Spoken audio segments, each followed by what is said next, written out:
Sorry. Here we are. This is I'm using my phone and when people call it interrupts and it's so loud in my ear. Holy shit. Oh, I'm sorry. You didn't make the phone call. Why are you sorry? Like it was someone else calling me on my phone. Well. Oh, but that like shocking the noise. I totally get it. I know. I'm as intense as I am, like surprise noises super freak me out. Yeah, they get to me too. So, hey, now let's go back to the shop where you met the man. I want to hear this story because I listened to like a couple of your episodes, but I mean, there's this whole season of it.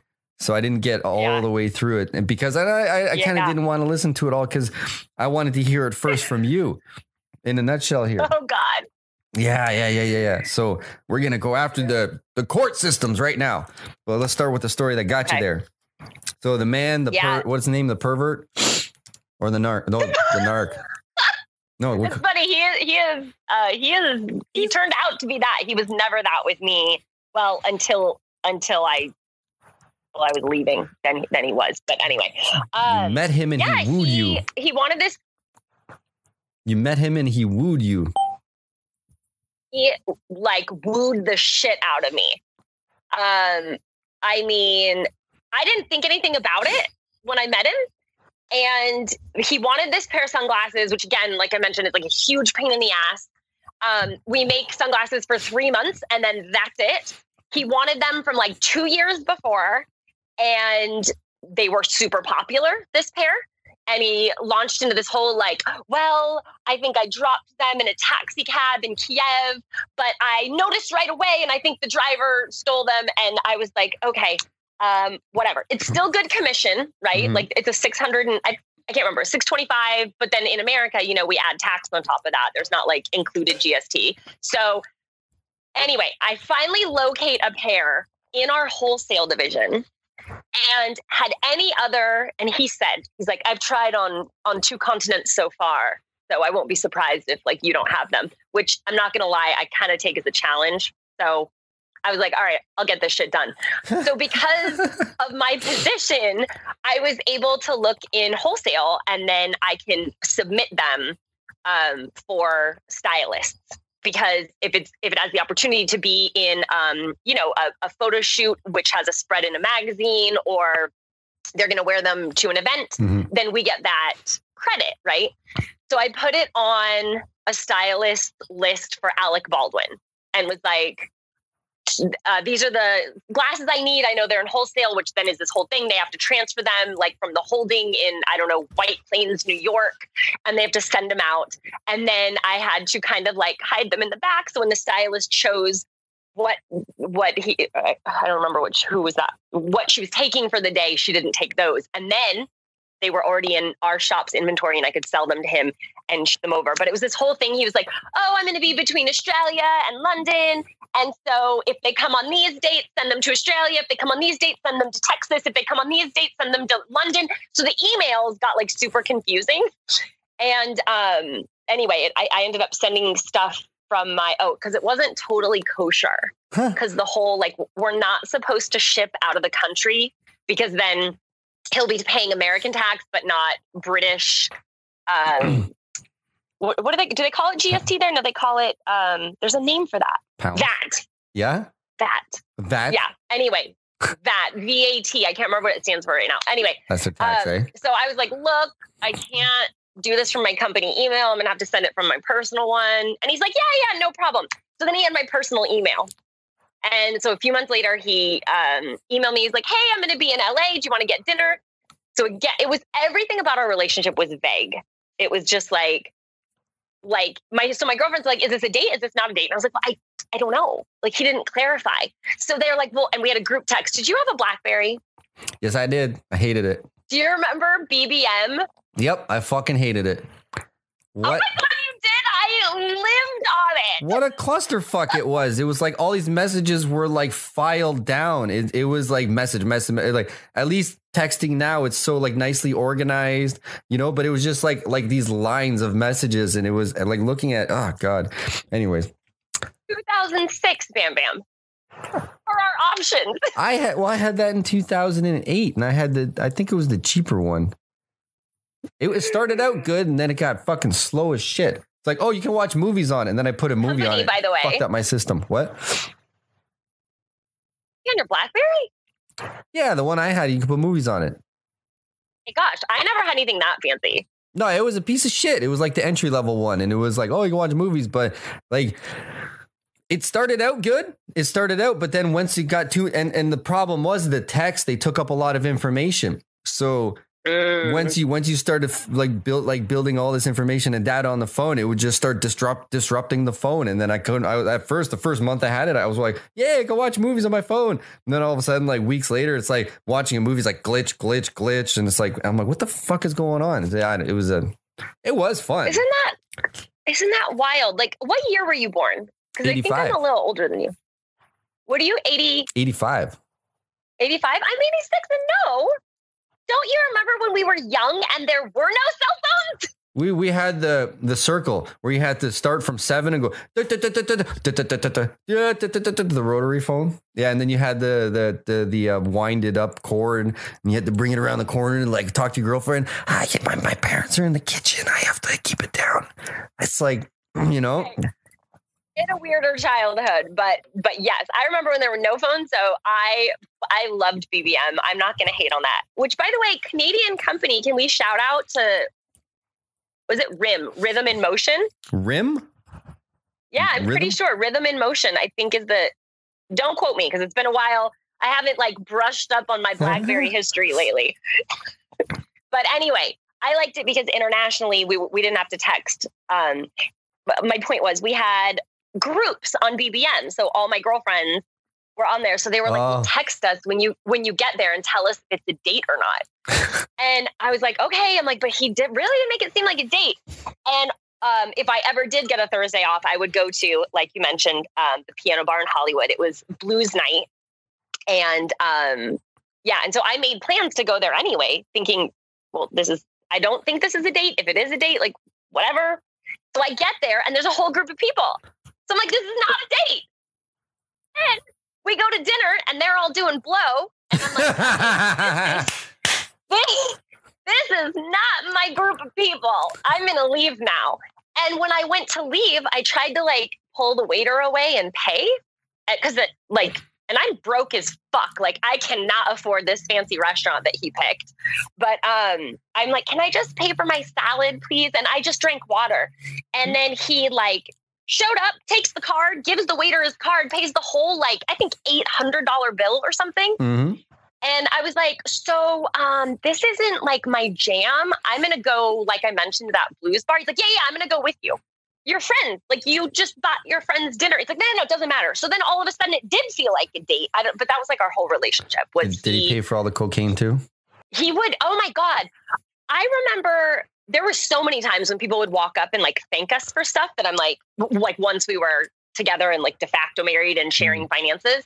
But I definitely remember being with the same girl that introduced us in West Hollywood. She moved to Paris, and I remember being there, and everyone at this party, like, mon français is horrible, I think is how you say. My French is terrible. Like, I don't understand what's going on, but everyone kept coming up, and I turned to him and was like, did you buy an 8-ball for this party?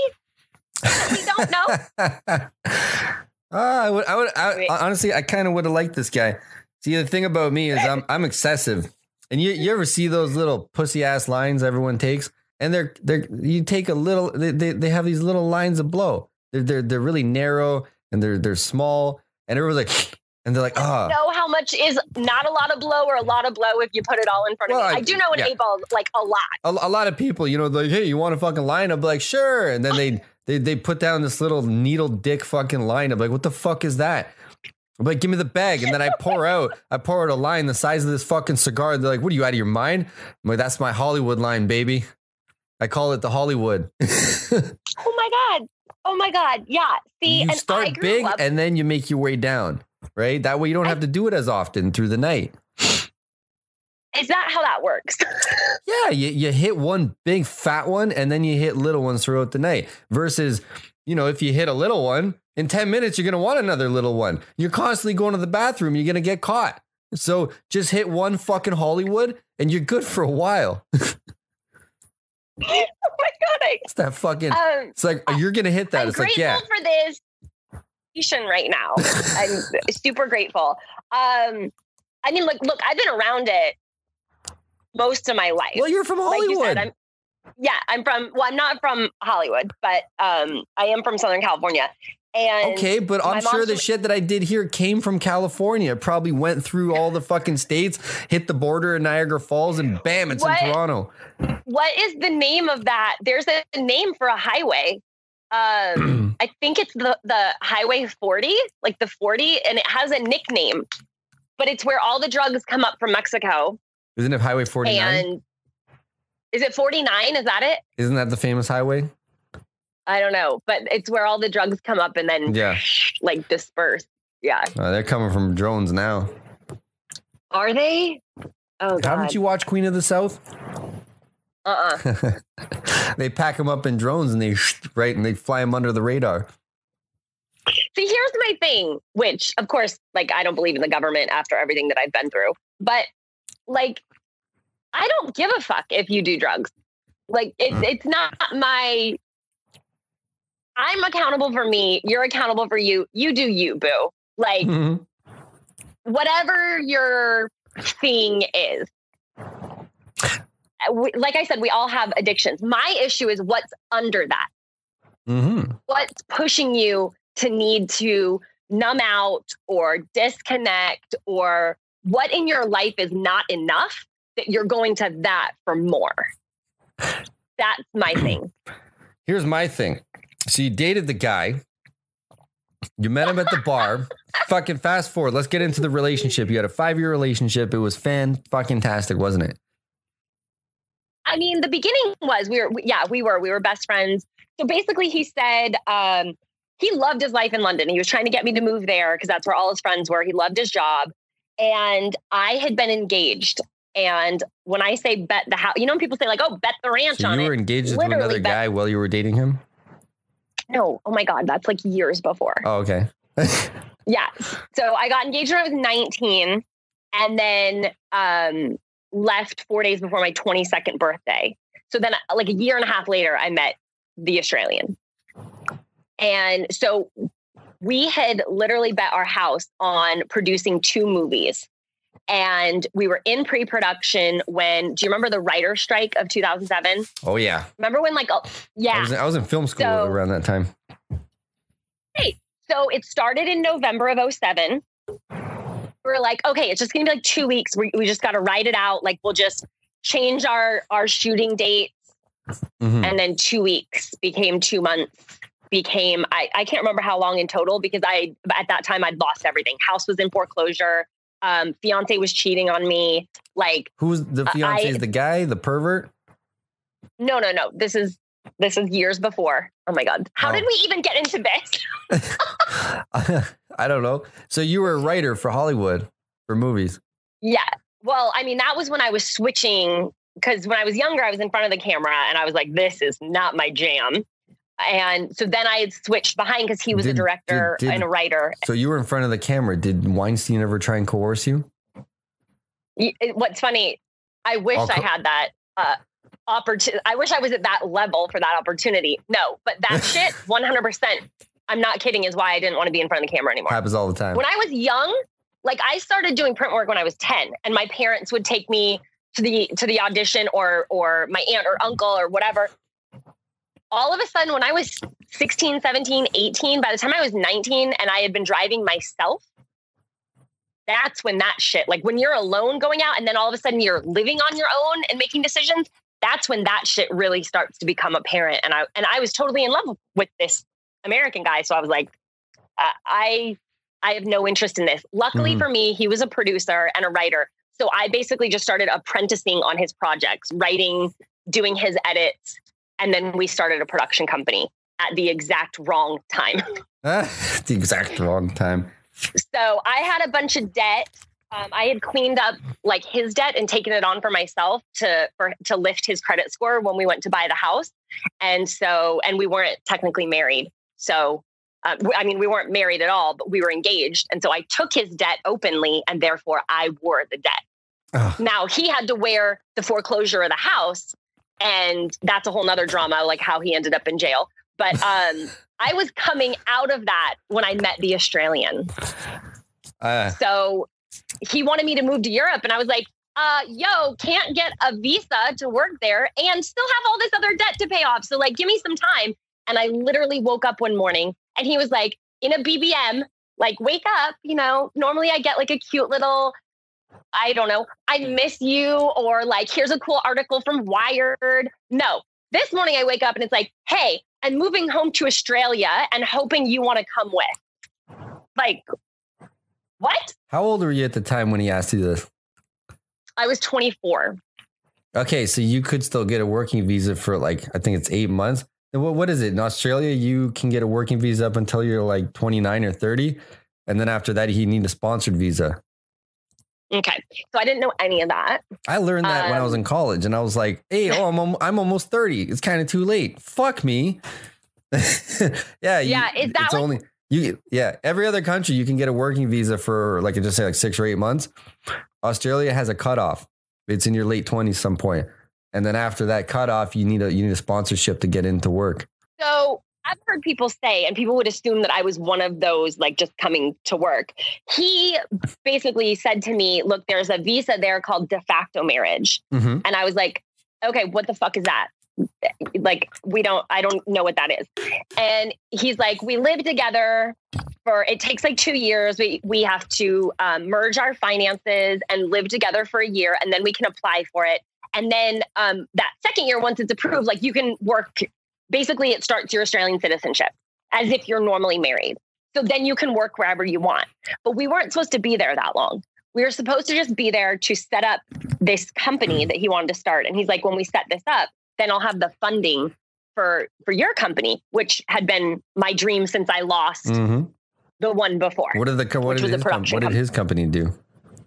So this is where it starts to come out. Like, the reason I didn't find out at the time. So he bribes me to come to Australia. I'm like, look, here's why I don't feel comfortable about this. And like, I even read out this 4-page document saying like, these are all the things that like ex-boyfriends complain about. These are what my parents say they don't like about me. This is what I fight about with my friends. Like, these are all the shitty parts of me. Are you sure you want to do this?